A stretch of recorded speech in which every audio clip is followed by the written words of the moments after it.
Hi, so welcome everyone to the podcast and energy forecast for the week of the 26th of July through to the 1st of August. So hi, Denny, welcome. It's an interesting week ahead when we look at the numerology, which I'm going to dive into now. So we're actually transitioning through the 30th week of the year. And this transition really marks the beginning of a 10-week cycle where all the week numbers start with 3. So this continues through to September the 30th. So there's a lot of 3 energy weaving its way through your experiences over this period of time, over that 10-week period, but it's actually very concentrated or heightened this week. And that's because July is a 3 months. So there is a concentration of that energy throughout the week. And, you know, we'll be working with a lot of the themes that that 3 archetype brings in. So some of those things are around positivity, laughter, joy. It's a very uplifting energy. And we, of course, definitely need more of that at the moment, as the collective energies are feeling particularly heavy and overwhelming. We've just been talking about that a little bit. So 3 also brings an emphasis to communication. And that's one of its strongest influences. So this week you may therefore be drawn towards observing, I guess, the power of communication. And that will be, I guess, first noticed within yourself at the I am level, but will then be observed externally and how people are communicating in more powerful ways at the moment, or even how miscommunication is affecting you personally at the moment. There are a lot of people stepping into truth now and becoming very passionate about how they can communicate their truth to others. So the 3 archetype really allows us to work with communication on lots of different levels. It also brings us into connection with the group consciousness, with the collective consciousness. This 3 energy is about the group, the collective, the community. It brings your awareness away from self, which is more 1 energy, or your one-to-one connections, which is 2 energy, and brings you into the energy of that third 3 archetype, which is more connected to the collective, to the community itself. So you may become more aware, I would say, of your own place within your community. You may begin to observe how you show up in groups, where you maybe change yourself even. This might be something that surfaces for you, where you maybe change yourself in some way to be accepted within different groups. And that can be really family groups or social groups, even say social media groups, or wider within your community itself. So that concentrated 3 energy may force you into asking yourself some questions. Maybe, where do I change who I am to fit in some place in my life? Or who do I feel that I need to be to fit in? Those are both really good questions to ask yourself if that seems to be surfacing for you. When you really work with this energy in the most powerful way, and you know who you attract in your group or your community. So you start to attract in those people that you feel most comfortable with. So there's a lot really that can be gained from sitting with this energy this week and seeing what unfolds for you. Of course, we also need to consider the other side of the 3 archetype to work with it in the most powerful way, because that's often where your triggers might lie. So if you feel that you're being triggered in, say, noticing that you're stepping into judgment of others or criticizing them, those are 2 very strong, powerful 3 energies. You're then being invited to look at what is showing, what that's really showing you within yourself. What's that bringing up for you? Why do you feel you need to step into that place? it can also be related to manipulation. That's another kind of aspect of 3 energy, whether you are consciously or even unconsciously manipulating other people, or even where you yourself feel manipulated by others. So these are invitations inwards to really sit with the trigger and allow it to surface fully. I also wanted to mention today, and this is something we were just talking about, Denny, the Lionsgate portal that is often only associated with the 8th day of the 8th month. So I will be focusing on that next week and offering a perspective around the numerology of it. And Denny, you may, of course, even be talking about this yourself, as it's activated when the sun's in Leo and with the rising of the star of Sirius as well. And these are all, I know, subjects that you talk to rather than I talk to. But the Lionsgate portal actually opens this week around the 26th, 28th of July and remains open until the 12th of August, although it does have its peak on the 8th of August, which is why that is the date that most people associate with the Lionsgate. It's the 8th day of the 8th month. So I mention it now because it is a powerful portal that brings in great opportunities to shift in consciousness. And therefore, if you're very sensitive to those energies, then you may find yourself noticing the shift start to happen this week as that portal opens. And that portal activates deep healing within your heart chakra. So you may notice that affairs of the heart come to the surface during that time, really to be healed. And that's not something to fear, but to embrace, because it will allow you to expand your heart into alignment with the deep heart healing that is taking place within the earth.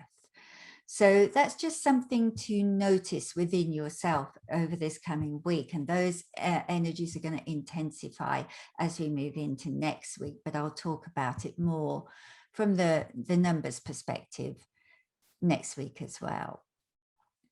So that was my reflection around the numerology, and I want to now bring the card that I pulled into this week. And I was really drawn to work with a different deck this week, and it's called the Shaman's Oracle by John Matthews and Will Kingham. And I love these cards because they're just really shamanic, of course. I love the sort of images on them as well. And so it was really nice to kind of come across them when I was clearing out my cupboards this week and see them. But this is the card I pulled. It's called Ancestor of Knowing.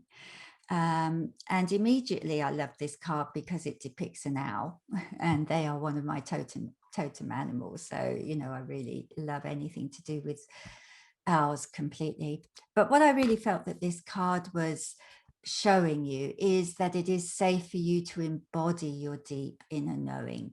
And our inner knowing really goes deeper than inner wisdom because it's so visceral. We really feel it. We feel the truth of our inner knowing somewhere in our body. And so this card is really guiding you into a place of trusting yourself and honoring the deep inner knowing that you hold as your own personal GPS. Now, I'm also going to be really transparent here and bring in another card that I pulled. And I did actually pull this card first of all. And this card was the Ancestor of Protection from the same deck. And I was really resistant to using this because I struggle with the word protection and it always feels very disempowering to me. So I promptly put it back into the deck and shuffled it again. only to draw it out again, of course. And after a few expletives, I shuffled again and pulled the Ancestor of Knowing card, which I, of course, sat much more comfortably with and thought, oh, yes, that's the right one. And then kind of felt this inner guilt that I really should work with the card that I pulled, first of all. So I am bringing it in. And after I sat with it and kind of made my peace with it, I realized that it kind of represents the feeling of your ancestors being there to support you. It's much more about protecting, I guess, the essence of who you really are and guiding you into a place of truth, protecting that rather than protecting you in a disempowered way. So I offer both of those cards today as part of my reflection on the week ahead. And then just finally, for me, just to finish off, I'd just like to bring in the message from the Akasha. And I usually kind of feel there's a cohesiveness between the energies of what I'm bringing through with the numerology and the message from the Akasha. And I didn't feel that with this message so much today. And again, resisted that. So I don't know if I'm just in a place of resistance today altogether or questioning myself. But anyway, once I let all of that go, the message came through. And so I offer it to you just as it came through to me. And the message from the Akasha today is the consciousness that you hold around your own choices is a direct reflection of the experience you are having. This powerful time of evolution is opening up the opportunity for your soul to expand beyond your own idea of what is possible. And your responsibility during this time is to hold yourself accountable for every choice that you make. You cannot become self-empowered without becoming self-accountable. Pay attention to the choices that are made out of habit, obligation, or fear. Pay attention to the choices that are not aligned to your own truth. Pay attention to the choices that are not guided by your heart. These are the signposts that guide you to make new choices that create evolution, both at an internal level and a global one. So that was the message from the Akasha today, a little bit different, but I kind of like it. And I'm going to sit with it and feel into what that means for me this week ahead. So now I'm going to pass you over, Denny, to you. And I'm really keen to hear what you've got to share with us this week. I love how you struggle with those cards and try to put it back.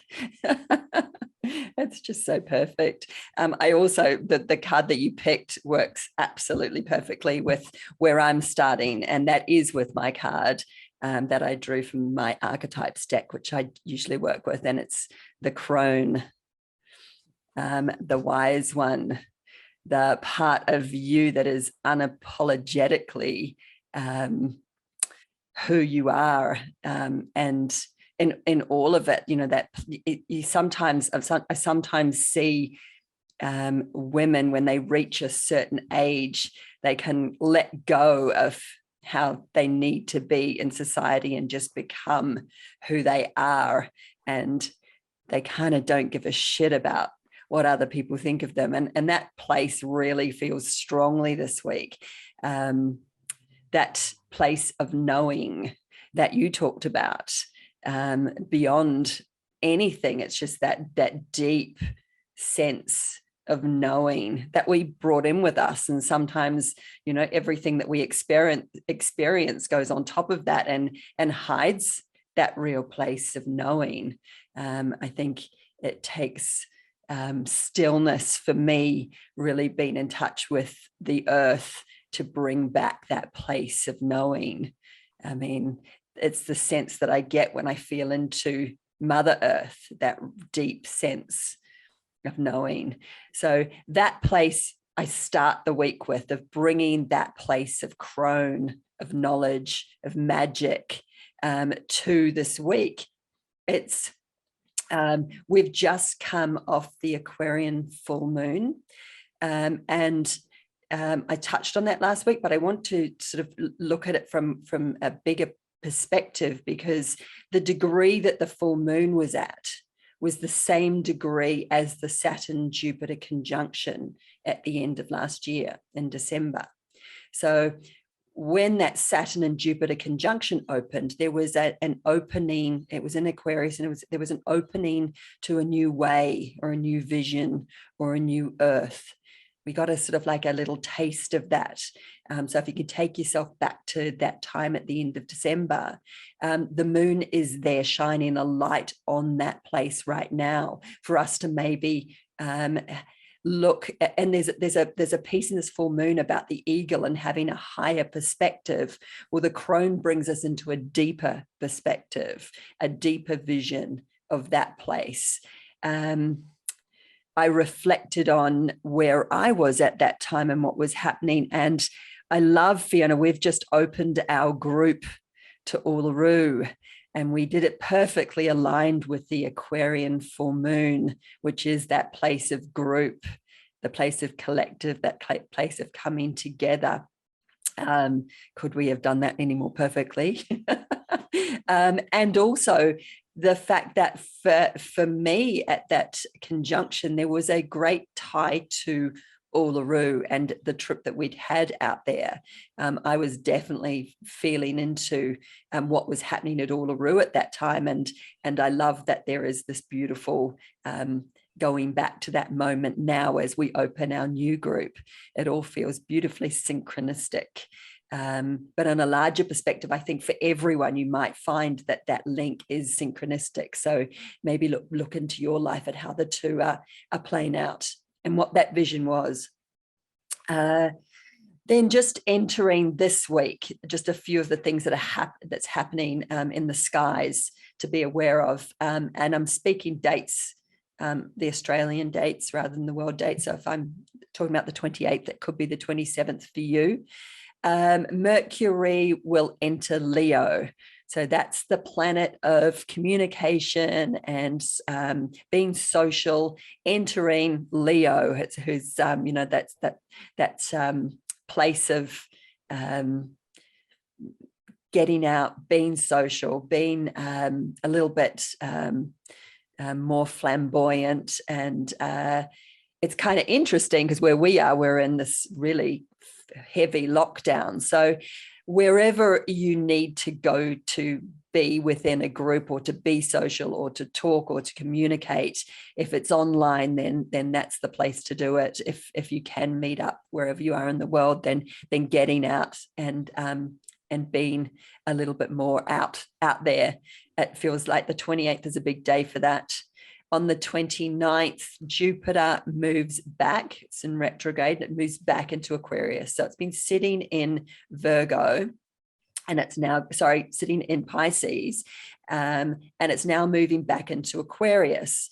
So what Jupiter is doing is bringing this heightened awareness that it gained from being in this intuitive sign of Pisces and taking it back into Aquarius, where there is all of that Saturn, Jupiter, moon energy happening, and heightening it, bringing in a higher perspective as well into this time, into this week.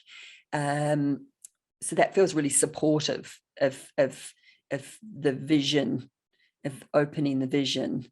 On the 30th, Mars enters Virgo. This, I get a sense of getting your house in order. It might feel like physically cleaning your house, or it might feel like going into your finances and sorting them out.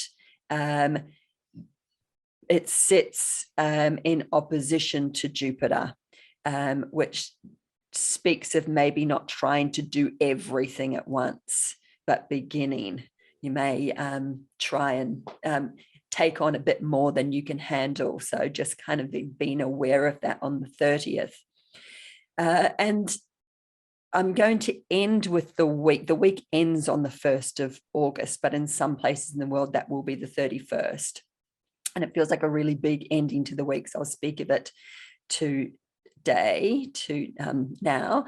Ceres in our skies is representative of the earth. Ceres moves into Gemini and will be a degree away from Black Moon Lilith. We also have Uranus conjuncting the moon.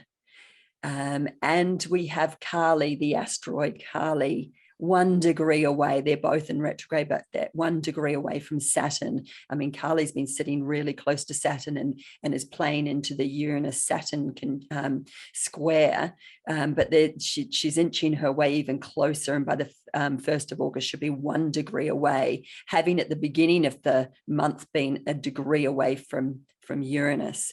So all of these things in the sky are happening, and what they speak of to me is something, Fee, that you and I have been speaking about, and that is there's a lot going on the planet, and there's a lot to take our eye off the ball.